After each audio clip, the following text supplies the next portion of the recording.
Bonjour à tous, aujourd'hui on se retrouve pour quoi? On se retrouve pour les résultats d'admission finaux. C'est-à-dire concrètement, 2 ans de prépa viennent de s'écouler, qu'est-ce qui va se passer? C'est juste ça, t'as compris, on va pas parler des gambas aux États-Unis, non, on va parler des résultats d'admission. S'il vous plaît, c'est parti.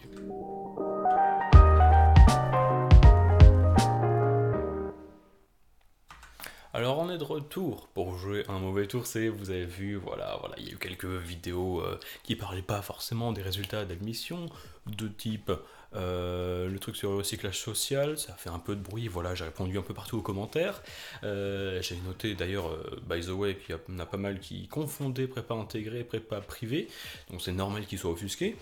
Mais aussi, vous avez aussi, je pense, vu la vidéo SMR, ou pas, à l'heure à laquelle je parle, elle n'est pas sortie, publiée, donc je ne sais pas vraiment si c'était un carnage ou si ça a été plutôt apprécié, je ne sais pas encore. Du coup, déjà, voilà, il y avait des vidéos comme ça parce que j'avais pas le temps d'en faire, parce que je déménageais. Déménager, ça veut dire que ça a changé, mais t'as compris, on est toujours sur des fonds bleus, attention, on a un deuxième, attention, on n'est pas pareil.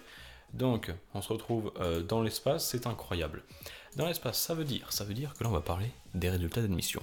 Voilà, bonnet, voilà, petite bonnette sur le micro de compris, c'est parti.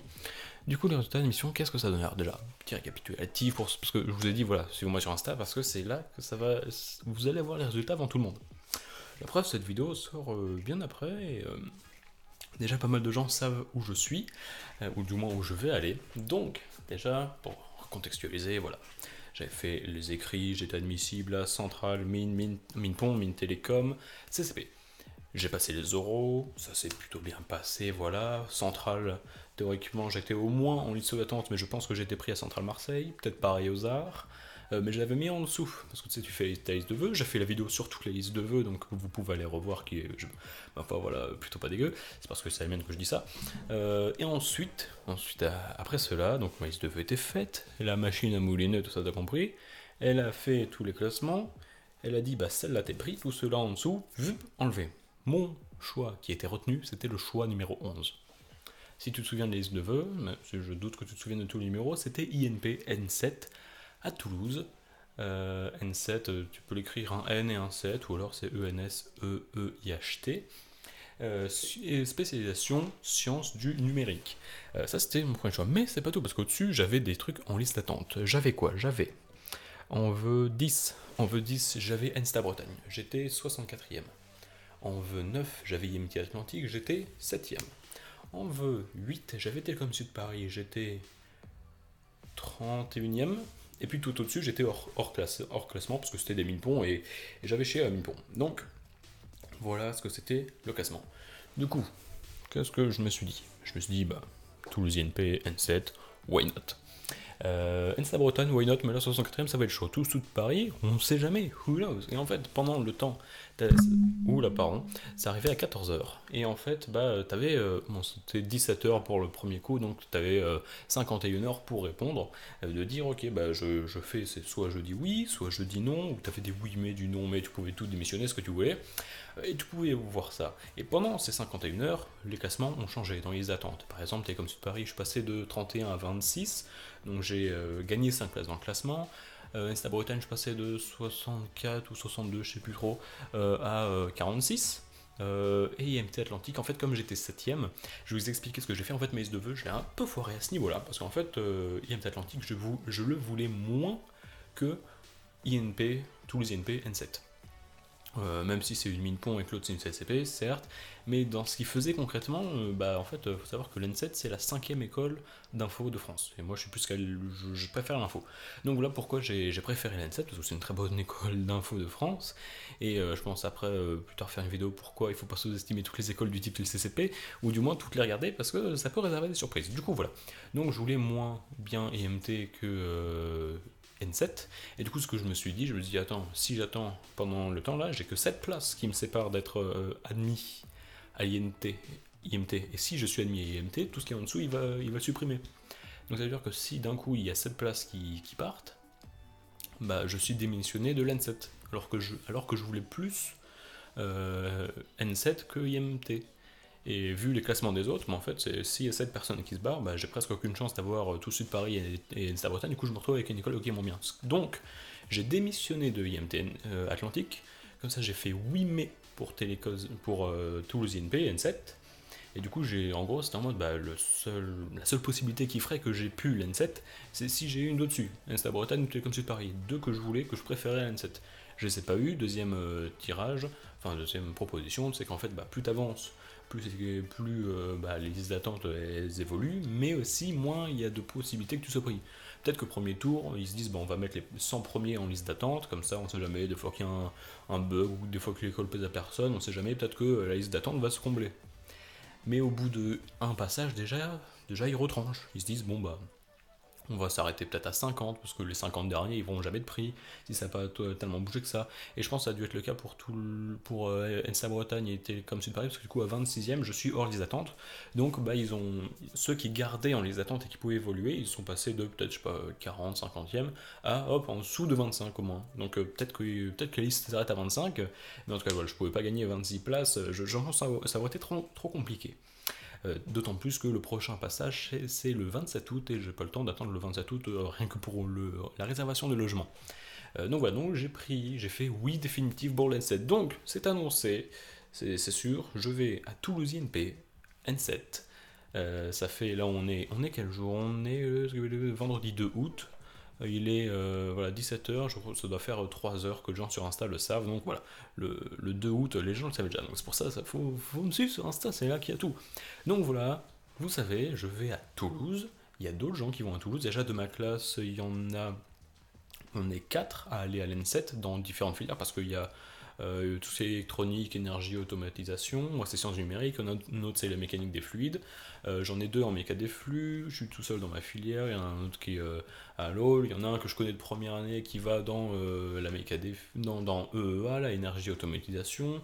Il y en a d'autres que je connais. Il y a certains de vous, des abonnés, qui m'ont dit qu'il sera dans la même classe que moi et tout. Je suis sur le groupe. Il y a même des gens que je connais qui sont en première année.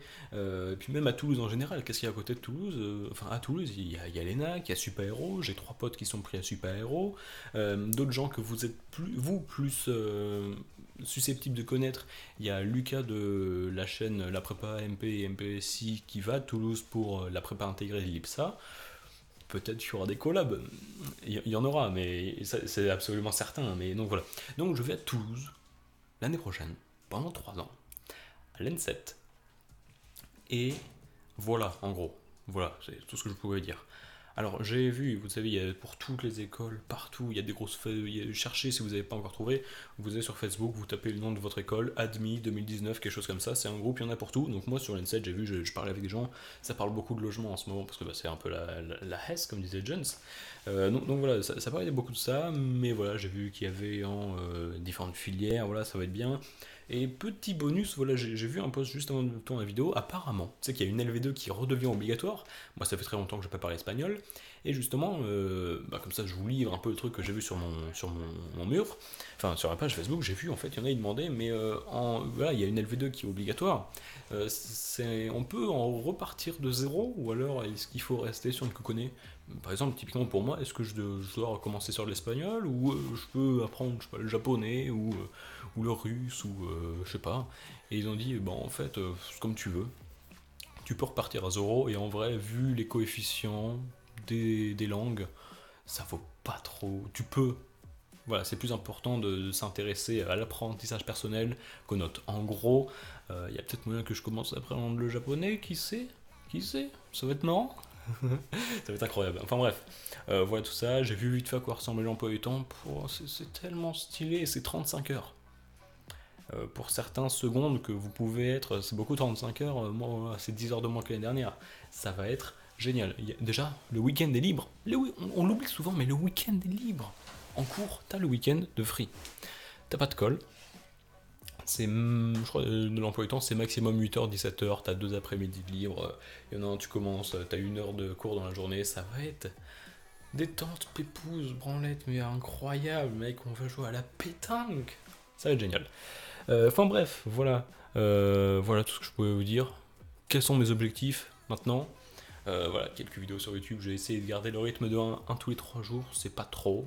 c'est assez, je pense, voilà. Dites-moi encore ce que vous en pensez, mais voilà, donc je vais continuer, je pense comme ça. Quels sont mes objectifs pour l'année après? Bah, c'est quand même de pas trop me relâcher, mais de quand même profiter, parce que ça fait 2 ans, c'est trop, c'est chiant. Donc voilà, quand même profiter. J'ai vu les clubs qu'il y avait de proposer dans l'école.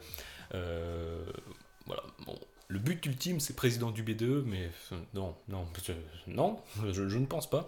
Mais voilà, si je peux intégrer le B2, ce serait quand même stylé, toi, être dans la vie associative, parce que c'est un truc que j'avais pas trop le temps de faire en prépa. Donc why not? Why not? Apparemment, je crois que j'ai pas trop mal réussi à gérer une communauté de bientôt 2500. Non, on est plus de 2500, de plus de 2500 personnes. Donc peut-être que en tant que B2, peut-être ça peut être une qualité. Je sais pas. J'ai vu aussi qu'il y avait une association de télévision ou de cinéma, quelque chose comme ça. Et ça m'intéresse. Travailler avec les gros caméras, les grosses caméras, les gros micros incroyables, des trucs, des lumières de partout. Parce que bon, là, bon, c'est un peu la haine, on dirait pas, mais c'est des housses de couette hein, qu'il y a ici. On fait comme on peut, mais apparemment ça fait le taf. Enfin bref, voilà tout ce que je pouvais vous dire. L'année prochaine, à Toulouse, ça va être incroyable. Si j'ai la fibre, ça va partir sur du stream. C'est absolument ça qui est parti. Même si c'est une chambre au crous, on va faire une Sardoche, 17 mètres carrés pour niquer le Twitch Game. Ce sera sur YouTube. Et puis voilà ce qui va se passer concrètement. Sur ce, je vous laisse. Je vous dis à la prochaine. Si vous avez des questions, n'oubliez pas en commentaire et surtout en DM sur Insta. Il y en a qui m'ont demandé comment est-ce qu'on peut te contacter. Directement aller en DM sur Insta, c'est là je réponds le plus vite possible. Enfin bref, sur ce, je vous laisse. Je vous dis à la prochaine. A plus.